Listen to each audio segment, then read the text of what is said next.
아까 다스 이야기 나왔는데 정봉주 의원 이야기부터 지금. 네네네. 여야 국회의원 125명, 정봉주 전 의원 사면 및 복권을 촉구하는 탄원서 네. 문재인 대통령에게 제출하기로 했다. 더불어민주당에서는 사실 안민석, 박영선, 홍영표 이런 분들이 앞장서고 있는데 네. 국민의당에서는 정동영이에요. 뭐 이건 당연한 것이 자기 선거 때 지금 생겼던 문제잖아요. 네네. 본인 선거 때 생겼던 문제라서 네. 민주당 97명, 국민의당 22명, 정의당 6명 그래서 총 125명이 탄원서를 제출한다는데 연말에 성탄절 특사 정도로 나올 수 있지 않을까라는 예측하는 분들도 있더라고요. 저는 뭐 어려울 것 같습니다. 왜요? 이유가 뭐예요? 네. 일단 만약에 정봉주 의원이 특사로 사면은 뭐 필요가 없고 복권된다면 그거는 이명박이 BBK 창립자이며 다스의 실소유자가 증명된 이유여야 해요. 아, 법적으로? 네, 법적으로. 그런데 만약에 그게 안 된 상태에서 정봉주 의원을 복권시켜버리면 이거는 대대적인 정치 보복 논란 프레임도 불러일으킬 것이고 그리고 지금 이제 언론이 보도하고 일부 증거 자료가 나왔다고 사실이 확정된 게 아니잖아요. 그래서 어렵다고 봅니다. 그거를 아시는 분들이 왜 이거 사면 및 복권을 건의하는 이유는 뭐예요? 그건 뭐 정봉주 의원에 대한 개인적인 친분 플러스 정의감의 발로인 것이죠. 이 정도면 법적 판단은 남았지만 이 정도면 뭐 복권은 할 만하지 않냐 정치적으로. 이게 정치적인 행동을 한 거고 정치적인 요구를 한 건데 정치적인 동기로 정봉주 의원이 탄압받았고 억울하게 옥살이도 했고 지금 복권이 안 된 상태 맞아요. 근데 이게 정치적인 사안이잖아요. 그런데 정치적인 사안을 정치적으로만 풀으면 그게 이제 또 후폭풍이 오기 때문에 저는 안 될 것 같습니다. 아, 이게 생각보다 쉽지 않은 문제네요. 당연하죠. 이거는 정치적인 문제지만 법적으로 풀어야 되는데 법적으로 푸는 과정은 시간이 필요하기 때문에 어려운 문제죠. 그러면 이제 복권은 가능하다 이렇게 표현하셨거든요. 사면과 복권은 사면만 하기도 하고 사면 복권 같이 가기도 하고 지금은 사면이 필요 없어요. 사면은 그렇죠. 형을 다 살아가지고. 그럼 피선거권을 다시 돌려준다 그렇죠. 이런 측면인데. 그렇죠. 복권. 근데 그것이 이게 이제 정치적으로는 하고 싶겠죠. 모두 다. 그런데 이게 정치적인 걸 법적 절차를 통해서 풀어야 될 부분이 있기 때문에 시간이 필요하다. 그러면 만약에 이명박 씨가 뭐 우리들 이제 원하는 바에 의하면 12월 19일 정도 생일날 뭐 소환하는 이런 식의 그림이 그려져 봐야 확정 판결이 나오기까지는 정말 오래 걸릴 텐데 그때까지는 사실상 사면 복권이 불가능하다 이렇게 보시는 거네요. 근데 되게 1심이 기소되면 6개월이잖아요. 그래서 그냥 조심스럽게 저는 8.15 특사 정도로 복권되는 걸 기대해 봅니다. 8.15 특사. 예, 그 시간이나 이런 걸 다 계산했을 때. 그냥 제 상식이에요. 근데 사회적 분위기 무르익었을 때. 예, 이거는 제 상식인데 저의 바람은 당장 복권입니다. 제 친구 봉도사의 당장 복권. 사심이 좀 있습니다. 예전에 옛 로맨스의 주인공. 물론 정봉주 의원이 일방적으로 좋아했다는. 그렇죠. 예. 이거 확실히 정리해드렸어요. 네, 외사람. 하나만요. 가볍게 하나만. 그래서 요즘에는 두 분이 방송을 다른 장소에서도 가시잖아요. 네, 하나는 네. TBS 가시고 SBS도 가시고. 네, 네. 어때요? 같이 이렇게 오랜만에 만나서 이렇게 정치권에 있을 때는 별로 대화 거의 안 해봤을 거 아니에요. 정치권에서 이렇게 마주칠 일이 없었죠. 거긴 18대 나는 19대니까. 네. 그렇게 돼서 방송하고 그러면 뭐가 좋아요? 좋고 나쁘고를 떠나서 얘기가 풍부해지는 것 같아요. 왜냐하면 이제 뭐 어떤 경우 제가 잘 알잖아요. 그분의 캐릭터나 그분의 과거 행태. 시간이 지나봐야 똑같아 이거잖아. 그쵸. 캐릭터는. 네, 그래서 그냥 케미가 금방 맞아요. 그렇군요. 금방 맞고 그분이 워낙 이적을 많이 남기신 분이세요. 예를 들면 그 이적이 뭐냐면 그 어목하던 80년대에 학내에서 시위를 하시는데 빨주노초 파남보에 무지갯빛 유인물을 뿌리신 분이세요. 성소수자세요? 그때는 성소수자는 뭐 아니고 그러니까 그런 식의 되게 그때도 발랄하고 재기발랄하게 운동을 했던 분이고요.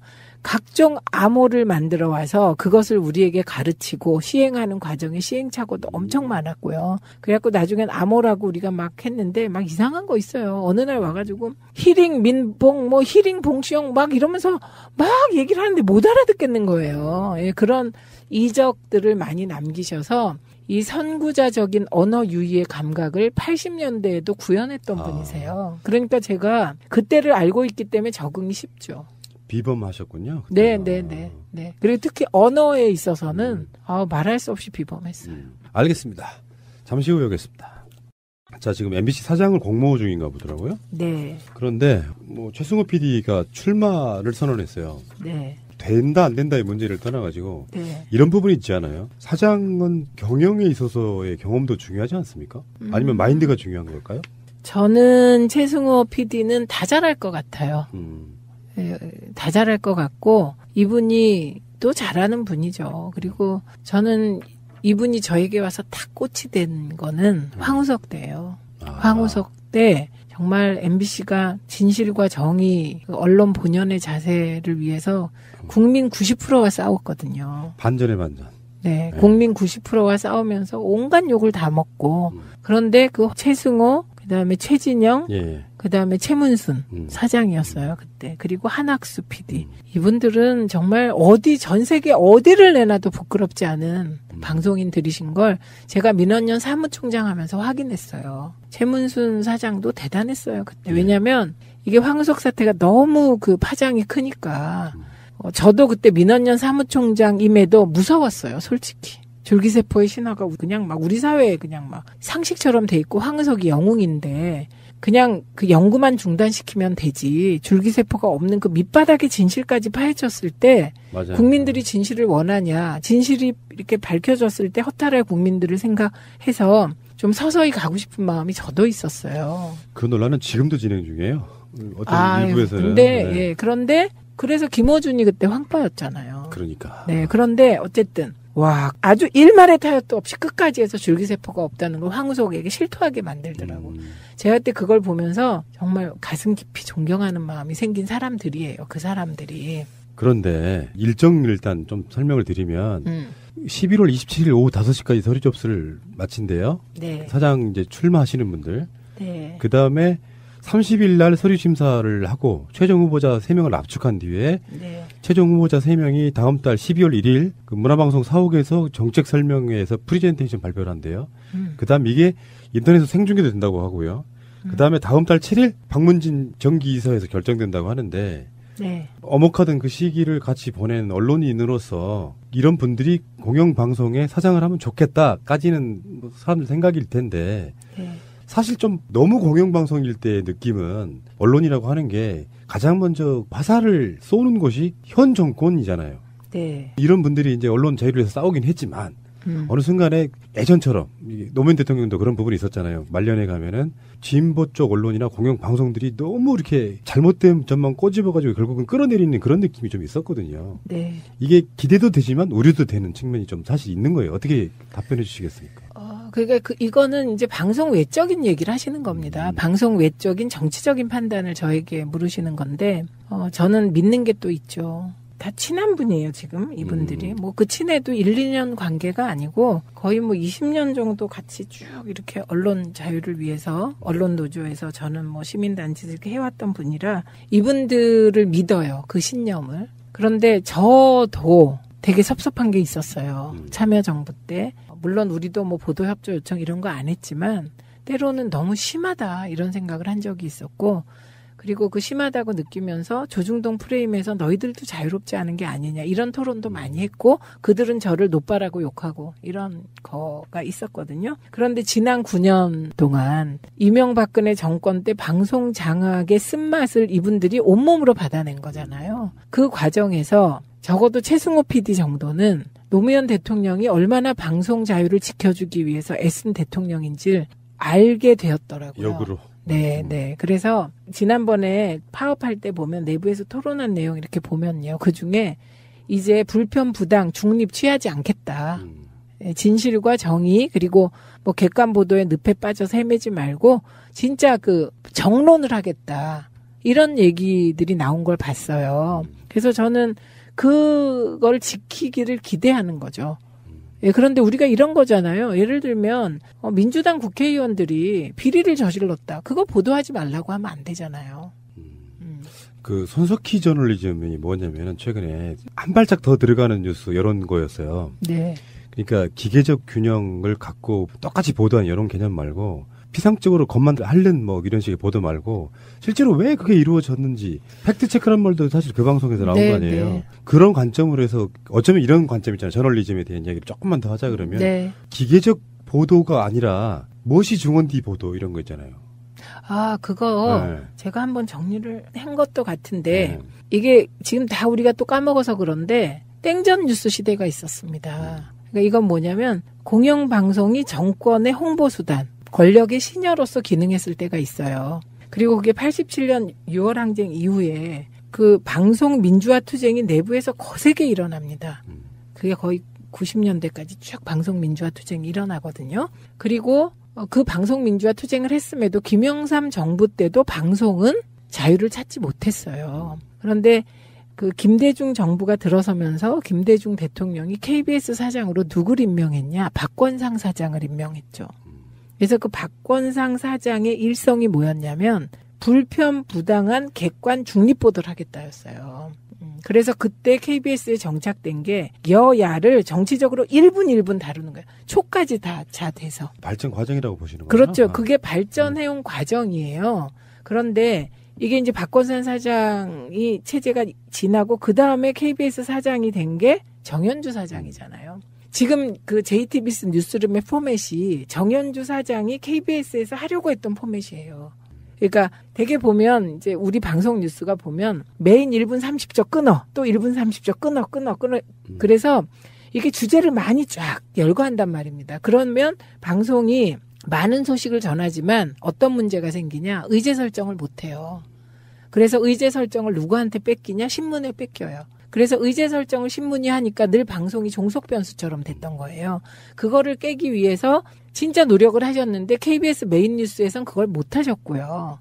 미디어 포커스랑 시사투나잇을 만들어서 시사투나잇에서 의제 설정을 하려고 했었던 거예요. 그리고 그때 이제 90년대 후반부부터 나타난 게 PD 저널리즘이라는. 그래서 그 PD 저널리즘이 지금 손석희가 추구하는 그런 호오를 가르고 진실과 거짓을 가르고 우리 입장 있는 방송을 내보내겠다. 그래갖고 PD 수첩이 광우병까지 가게 된 그런 거죠. 그러니까 기자들이 네. 물어보던 뉴스가 아니고 네. 심층 취재하는 건 PD들이 하는 그게 PD 저널리즘. 예, PD 저널리즘. 그거를 확립한 사람이 정기화 PD, 최승호 PD, 그 다음에 최진영 PD. 이분은 지금 어디 계신가 모르겠네. 최진영 PD를 최문순 사장이 사장 될 때 우리는 최진영 PD를 했으면 했어요. 근데 본인이 자기 아니다. 지금은 최문순이 해야 된다고 강하게 최문순을 미셨던 최진영 PD가 있거든요. 그래서 요 최진영 PD 등이 PD 저널리즘을 만든 거고요. 그러니까 손석희 사장은 전 진짜 대단하다고 생각해. 고집 엄청 세요. 한다 하면 하고. 그런 고집이 이제 뭐 그런 언론인을 만드는 건데. 이제 우리 청취자들께서는요, 행복한 시대를 맞게 되는 겁니다. MBC가 정상화되면 누구와 경쟁하냐? JTBC와 MBC가 경쟁합니다.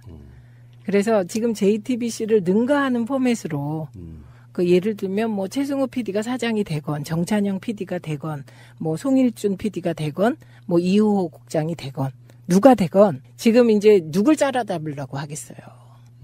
그러겠네. 네, 그래서 JTBC네. 예, 그래서 우리는 아주 행복한 상황을 맞이하게 될 것 같아요. 지금 말씀하신 거랑 좀 연동해서 하나 네, 이야기하고 네. 싶은 게 우리 이웃인 김어준 팟캐스트여서가 아니라 확실히 시대가 바뀌고 있구나라고 느끼는 건 뭐냐면은 지금 기존의 지상파들 중에 가장 최근 몇 년 동안 정치 1위는 컬투쇼였거든요. SBS, 그 전에는 이제 MBC들이 MBC였잖아요. 거의 뭐 아침부터 저녁까지 그 채널 고정이었던 프로들이 있었잖아요.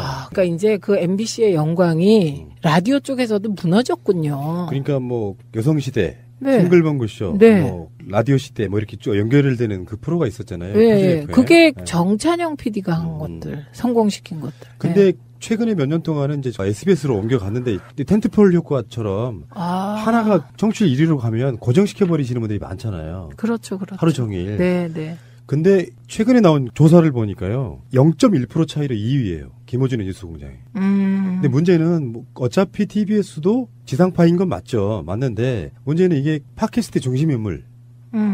그 인물이 지금 사실상 1, 2위를 사실 간발의 차로 다투는 정도까지 올라왔다고 하면 기성 미디어에 대한 불신이 얼마나 큰가도 한번 볼 필요가 있다는 거죠. 이게 이제 김어준 효과라는 거가 그럼 뭐냐를 좀 들여다보면 TBS가 유일하게 방송 장악에 뭐랄까요? 그 트라우마에서 비껴나서 방송을 한 거잖아요.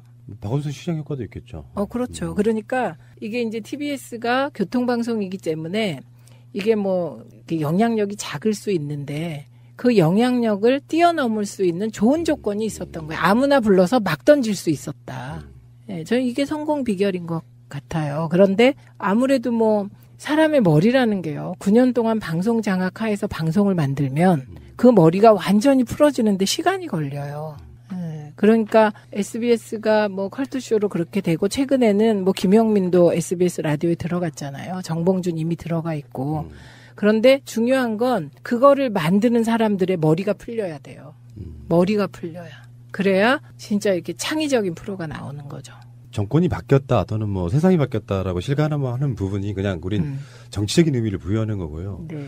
미디어를 만드는 사람들이 갖고 있는 자부심 쩌는 게 있거든요. 기존 미디어들 뭐 인쇄매체도 마찬가지겠지만 지상파 정도에서 PD나 기자들 그분들이 보기에는 그러니까 예를 들어서 저는 그 패러다임을 바꿔야 된다고 항상 주장하는 부분 중에 하나가 그런 거예요.